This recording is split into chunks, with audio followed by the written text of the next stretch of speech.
Kami po ay meron pong kaibigan na pare. Yung family po namin tsaka family ng paring ito, very close. Regardless ng kaibahan sa pananampalataya, dito po ako believe, regardless ng kaibahan namin sa pananampalataya, may respeto at saka meron pong pagkakaunawaan, no? Pag meron pong mga parties sila, ini-invite kami, especially during those last years ng kanyang buhay, nadalaw pa namin siya at inassure naman niya ako, no, na tinanggap niya si Jesus as Lord and Savior regardless ng anong mga religion. At ako naniniwala kahit sinong tao ang tumanggap kay Jesus maliligtas. Wala yan sa relihiyon. Okay? So, ang maganda po sa mga naging sermon niya dati, ang pamagat, sino si Jesus? You know what? Pag nag-sermon po ito, Christ-centered. Kaya that's why we love him very much. Siya po yung pari na nag-preach na hango sa Bible. Wala akong narinig sa preaching niya na kakaiba, you know. Basta si Jesus ang pinag-uusapan, basta si Jesus ang bida sa preaching niya, talagang thumbs up po ako. Okay? Naalala ko po dati nung talagang nagpabili siya ng mga pagkain, nagpabili siya ng mga McDonald's, mga Jollibee, nung huling dalaw namin sa kanya. So, naalala ko lang po siya. Basta, gusto ko nga hilingin yung mga yung kanyang mga dictionary, no? Pero hindi ko na po nagawa. I think yung kanya po mga gamit, inuwi na po somewhere in Cebu. Cebuano po yata kasi sila, no?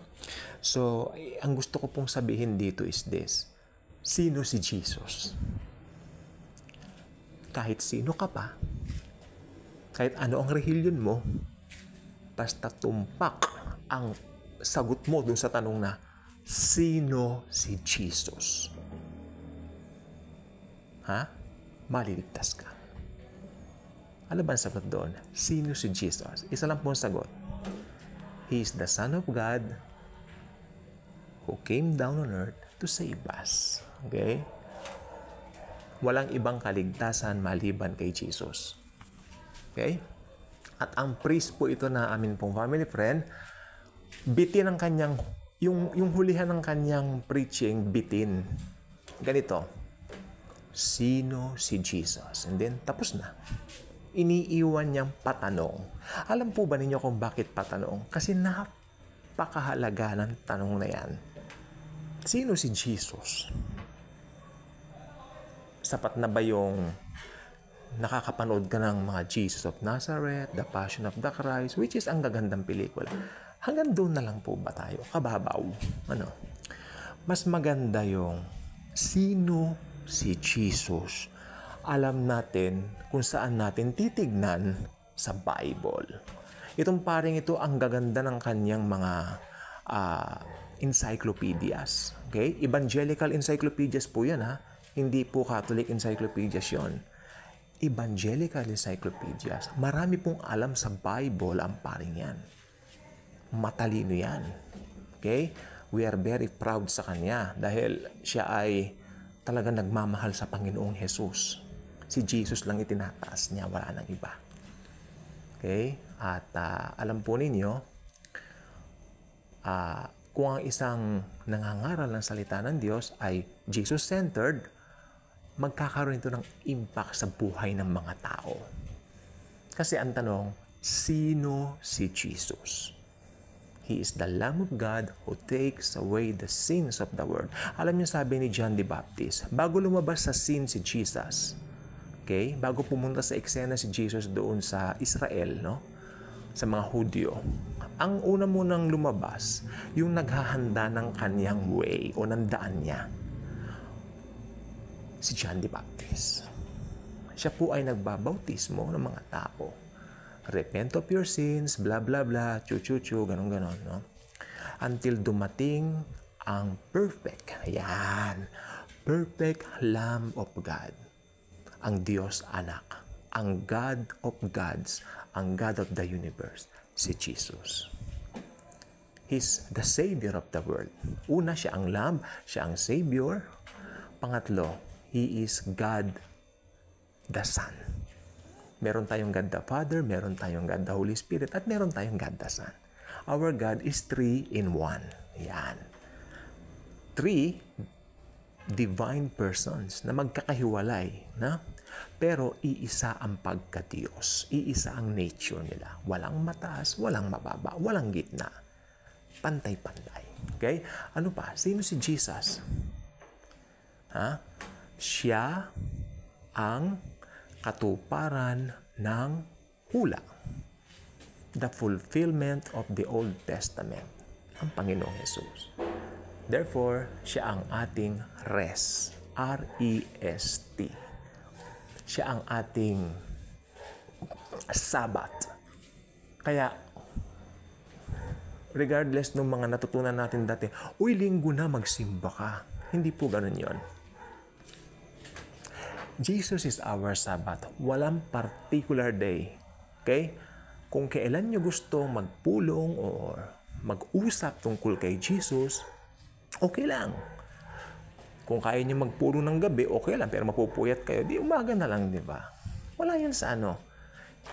Wala yan dun sa may iisang leader lang natatayo na. No. Pero kung gusto niya ng ganung setting, okay lang din. Okay? Kasi ang pinag-uusapan, sino si Jesus? Ang halaga ng tanong na yan ay walang kasing halaga. Actually, yung tanong ng jailer na what must I do to be saved? Pangalawa lang po yan na mahalaga eh. Di ba? Kasi ang pinaka-importanting tanong sa lahat, sino si Jesus? Yun ang pinaka-mahalagang tanong sa lahat. Who is Jesus? Sino siya sa iyo? Amen?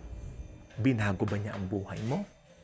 Na-invade na ba niya ang puso mo? I watched a little while ago si Miss Dina Bonnevie, na-bless ako sa kanya. Ang ganda ng kanyang testimony doon sa vlog ni Sister Ami Perez, no, na Finding Hope with Ami. Ang ganda ng tawag dito, testimony ni Sister Dina Bonnevie. Ang ganda, panoorin niyo po ang Finding Hope with Ami. Pinaka-latest episode niya, so pag-search niyo po yan, lilitaw na po si Sister Dina Bonnevie. So, si Jesus, siya ang sentro ng buong mundo.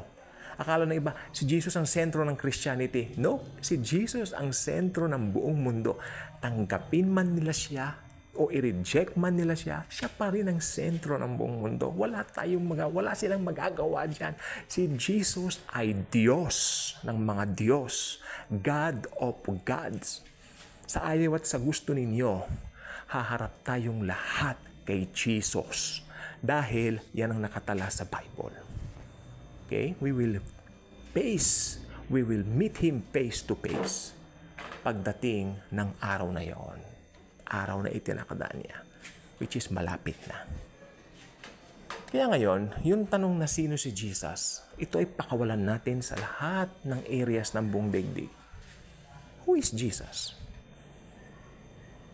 Sa mga sagot ng mga tao, doon ninyo mahuhuli. Ano nga bang pagkakilala nila sa Panginoon? Di ba? So, marami tayong iba't ibang mga ma-interview, di ba? Ma-entertain ng mga tao to simply share them the good news. We don't have to debate them tulad ng pare. Alam niyo, hindi kami nagkaroon ng debate ng paring yan. Okay? No naming names lang po dito talaga eh. So, very close sa family po namin. Pumupunta rito yan, pinagsasabihan niya kami na yung mga aso, kailangan daw laging naliligo. Yan, bibigyan pa rin kami ng shampoo, mahilig sa dogs. Parang kami yung family namin. So, ganun po. Doon kami nagkasundo sa mga aso. Okay? At, siyempre si Jesus. Siya ang sentro ng lahat-lahat ng yan. Naalala ko lang po siya. So, sabi ko, how about doing a vlog regarding who is Jesus? Sino si Jesus? Dahil, actually, yun ang pinakamahalagang katanungan. Na, it's a matter of life and death. Pero sabi ng Bible, choose life and choose eternal life. Kaya kung hindi ka pa nakasubscribe sa ating channel, I invite you to do so. Click the notification bell, share this wonderful video, share the love of Jesus. Thank you. And Jesus truly loves us all. Again, yung question, who is Jesus? In Tagalog, sino si Jesus? Thank you.